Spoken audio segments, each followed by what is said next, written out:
Hey friends, welcome back to my channel. I'm at the park per usual. If you have seen my last few storytime videos about being scammed, losing my friends, a couple of other things that have been going on behind the scenes, it's just been a lot. And I just wanted to talk about how I'm healing from those traumatic experiences, to be honest, because they've been so traumatic to me and I'm just learning how to navigate them. I have been doing the inner work, like journaling, like taking walks or going running, going to the gym. I've just been honing in on ways to use these experiences and these lessons as fuel for everything that I have going on in my future. So let's talk about it, okay? Because I'm not the one to play with. I'm not playing with nobody no more. It's curtains for everybody who's caused me trauma. You could hear it in my voice. Who has caused me trauma, okay? Because it's traumatic. Also, I got my hair done. Hold on, I dropped my pen. This is how I'm healing from traumatic experiences.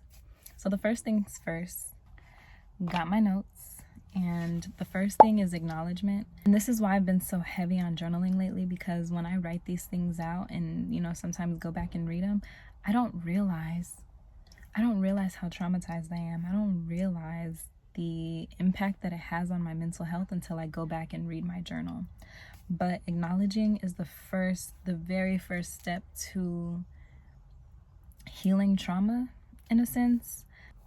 Write it out, finding, ways to cope without drinking hella, smoking hella, whatever your vice is. The main way of acknowledgement to me is to just write it out. Write out how you feel, because saying it all the time doesn't hit the same. It almost feels like word vomit. You literally just getting it out to acknowledge what is happening, acknowledging the hurt, the pain. And when you journal, you can write with the intent of no one ever reading it, no one ever finding out, so you really get to express your true emotions. I am a journal connoisseur. Like, I think everyone should journal. I have been working on some journals to launch on my website, because this is something that I actually support and that I actually practice. So I think it would be a great, hobby to just create my own and see how they come out. So yeah, that's what I'm working on. Stay tuned for that. The second thing would be find support outside of yourself, outside of journaling. Find support with your friends, your family, a therapist, your dog. Like, find support during these times of realizing that you're traumatized, realizing that, you've been hurt, or you just have certain things going on. It's kind of nice to find support because you get to hear an outside perspective. I know I always talk to one of my close friends, Deanna. Shout out to Deanna if you're watching this. She's really one of my close friends. And every time we catch up, she does give me certain insights to situations that I may not have seen before. I'm not saying she's my therapist, because it's not free therapy. But at the same time, it's just very helpful because, like I said, you need that insight. You need somebody to tell you to stand up. You need somebody who can give you the honest, the real, the things that you don't want to hear, essentially. So finding support from the outside or from your circle can help you see a new perspective and help you understand why things may happen, or why you feel a certain way, or just why. Because everyone, I feel like, wants to know why is this happening to me, why did they do this, why that. Getting an outside opinion can help you better understand the why. And I think that is vital in attacking your emotional traumas or physical traumas, whatever it is. It's important to confide in people, essentially. Whether that's a therapist, a friend, your dog, it don't matter. Just confide in someone and allow yourself to feel in those moments. Next, challenge your negative thoughts. Okay. What I wrote in my notes is work on reframing negative beliefs about yourself or about the world that may have resulted from the trauma. So it's just an example. If you were heartbroken at some point and it's because somebody cheated on you, and then you're going around being like, men are trash, and forget these men because your ex-boyfriend did XYZ, it's just the trauma. It's literally just the trauma. And I had to learn that because I used to be a man hater, and I'm learning that that's not really the way to go. Like, let them be. Just because you got hurt one time in the 4th grade don't mean you need to go around saying men are trash, okay? Just let it be.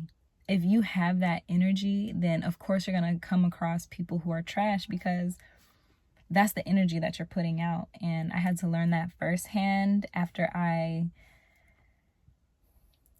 got out of a relationship and started dating people. And I'm like, oh my gosh, men are so trash. They be lying. They be doing this. They be doing that. And I've realized that it doesn't help. You're just going to attract those type of people because that's the energy that you're putting out. So I really had to change my way of thinking and reframe my mind, because it wasn't helping having those thoughts. Like, it really wasn't. So you really have to challenge your thoughts and kind of be mentally aware to the point where you understand that certain negative thinking patterns that you have are just a result of trauma. You've just been through something that... Hold on, y'all.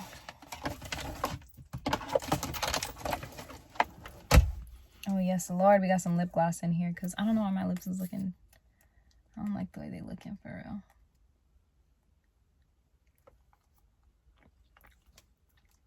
So yeah, just knowing that some of the thoughts that you have are just from trauma, and you really have to just release those. Journal it out. Find something to just... This leads me to my next point, actually, which is distract yourself.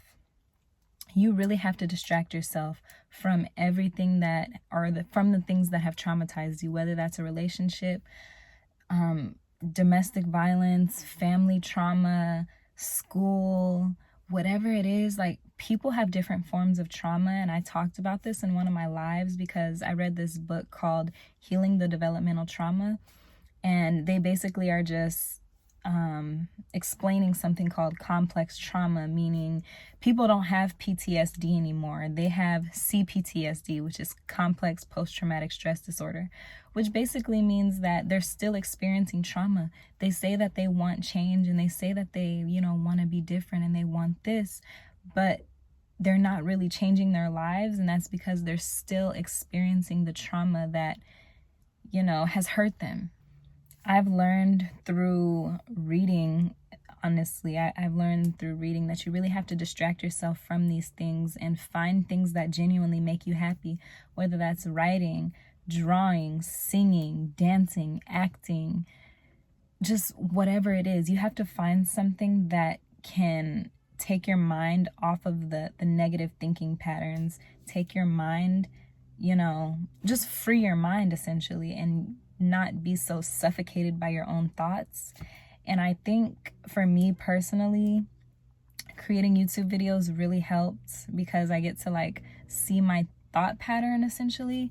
And like I said, journaling. I will die on that hill of you need to journal every single day. It's so important. And sometimes I may or may not miss a day, every other day, whatever it is. But for the most part, I journal every single day. Every single day. So I think that is super important if you're on a healing journey or just trying to be a better person, to be able to write down your thoughts. And that also helps you communicate effectively, which I don't think people understand. So journaling, painting, dancing, crocheting, whatever it is. Like, find that hobby to take your mind off of all these negative experiences. Take your mind off of, you know, why he said this to you, why your best friend was acting shady, why. Just, you really have to find something to distract yourself. And I know that sounds kind of counterproductive, because it's like, don't you want to heal from these things? Sometimes all you can do is journal it out and keep it pushing. You don't have to dwell on these feelings. And I had to, I don't want to say explain that to myself, but I had to realize that for myself, because for the last few years, I've just been holding on to all of these emotions. And up until recently, when I started reading more, journaling more, painting more, and really just being myself and being creative, that I realized, like, dang, you know what? I don't even need to have this at the forefront of my mind anymore. Like, that has nothing to do with right now. It's very counterproductive to be thinking about negative things at that have happened to you, that, you know, you've experienced, that people have painted, you know, of you, or whatever it is. You really just have to let it go. Let it go.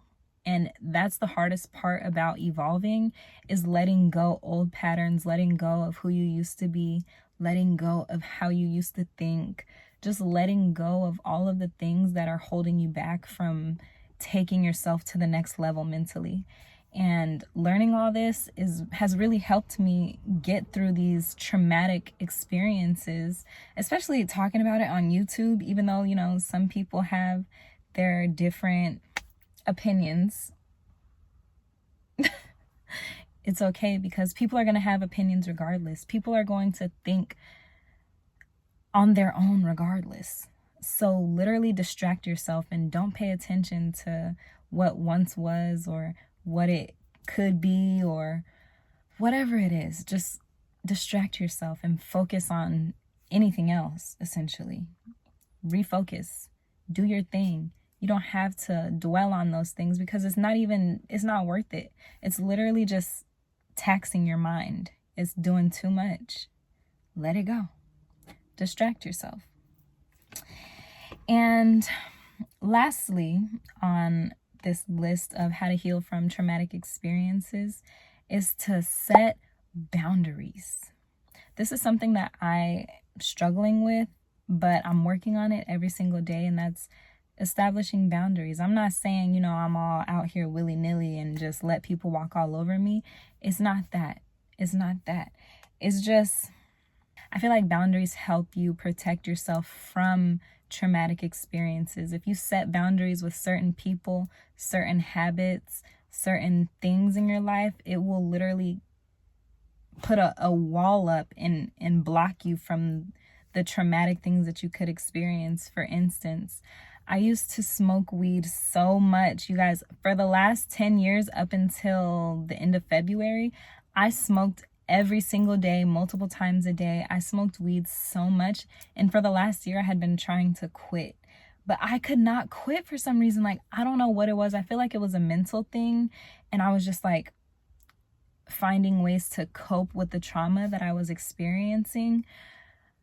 But I just couldn't get past that mental block. And when I finally stopped smoking, I was able to journal more, have my thoughts clear, not be so crowded and just stuck in my own head. And I felt like I was running from something. And when I finally stopped smoking, it really just felt like a weight was lifted off my shoulders, literally. You know, setting the boundary of not being around certain people that, you know, could put you in harmful situations, or, you know, it literally could just, I don't really know how to explain, but I feel like it's so important to hold yourself to your own regard and have your own boundaries of like what you will and will not accept, the things that you want out of life, the habits that you practice. Oh, I'm spitting like crazy. It's the lip gloss. But setting boundaries can really be helpful, because one, it teaches you discipline of not over consuming and over analyzing, I guess you could say, because you're putting a a boundary between you and whatever it is that is causing harm for you. And I feel like if you set or establish boundaries, it will just protect you in a sense. And I don't think a lot of people understand that. So yeah, we have acknowledge how you feel. Find friends who will help you through this process, or family or a therapist who will help you through this process and help you see different aspects of things. Challenge your negative thoughts about the situations at hand and just acknowledge what's going on. You got to challenge those thoughts so you can move past it. And then we have distract yourself, because when you distract yourself, you really don't even think, like, nothing else matters. Nothing else matters besides what you're doing. And slowly but surely, those traumatic instances will just slip your mind. And I love that, because when you distract yourself, you're not thinking about that time you said here and your voice cracked in the 5th grade, you know, and that was traumatic for you. I don't know. So distract yourself. And lastly, just set boundaries. Set healthy boundaries with the things that are causing you toxicity. And I feel like these steps will at least give you a start to healing from those traumatic experiences. And that's what I'm learning. It's really a process. So don't beat yourself up about it. Don't feel like what you're doing isn't good enough. Don't dwell on these things. You really just have to actively pursue a healthy mindset and a mindful way of living in order to really move past the traumatic experiences. So yeah, that's how I'm healing from traumatic experiences, like losing my brother. I lost my brother to gang violence, and that really shifted a lot in my life. Healing from losing a best friend, healing from losing someone who I thought I would be with forever, healing from losing myself. Okay, losing yourself in itself is a traumatic experience, because you're one way and you're thriving, and then all of a sudden your life just changes and you're not even into those things anymore. You don't even care about the people that you're around, or, you know, like, things can just change in the blink of an eye. And I think it's so important to have a process of how you're dealing with trauma, in a sense, because if not, then you'll forever be running from your trauma via smoking hella weed, drinking, you know, corn addictions. Just running from trauma can cause negative and bad habits.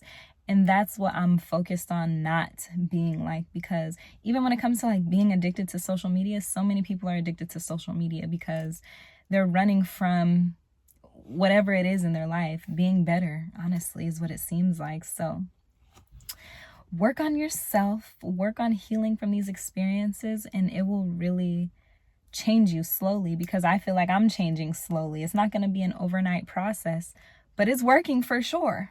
For sure. For sure. I will say that. So thank you all for tuning into my video. I really hope you enjoyed this, because there was some type of healing that happened to me just talking about these things. And I'm so grateful to have a community of people who care about my storytelling and care about how I'm navigating my own life. And I'm so grateful to have you. So if you watched the whole video, like, comment, and subscribe. I feel so weird saying that. I don't know why. But yes, join the gang, join the party. I'm so glad to have you. Thank you for watching, and I will see you guys in the next video. Bye.